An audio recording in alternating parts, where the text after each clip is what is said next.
Today, I'm gonna redecorate my fireplace mantle and transition it from fall to Halloween, and let me show you how.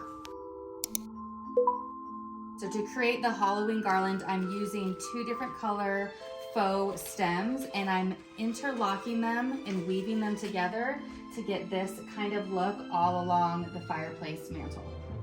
One important thing to note when you are looking for faux stems to do this with, make sure they are posable. This is gonna make it easier to connect the 2 stems together, and you can fluff them out so they look a little bit more realistic. Garland is done. I used quite a few stems of each one, weave them together, and then attach them to the fireplace using command hooks. Now I'm gonna add in a few filler pieces and really bring this garland to life. The command hooks I'm using are technically cord bundlers, but they work fantastic to hold a garland. Next, I'm gonna add purple twinkle lights. They come with a remote. There is 8 different settings, so you can do the flashing ones. They have all different styles. There's some that fade in and out.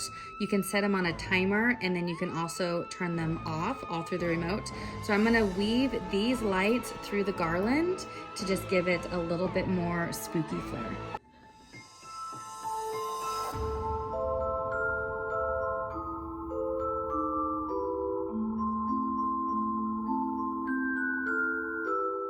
Next, I'm gonna add these flickering flameless candlesticks on top of the mantle. I've had these for years. They are perfect in this black color for Halloween. They come with a remote, and when you turn them on, the flame on the top actually flickers. So it has a really realistic look to them without having to use actual candles.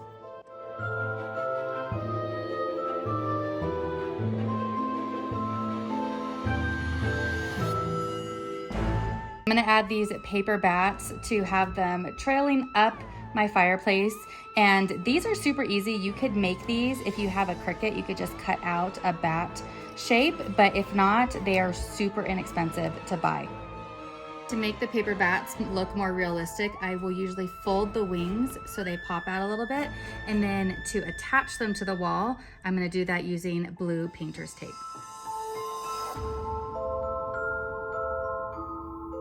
You can put the bats anywhere or however you want. Since this is a television, I didn't want to attach the bats to the face of the TV, so instead I did a cluster of them on the bottom corner and then also on the top, so it looked like they were flying in an upward diagonal direction.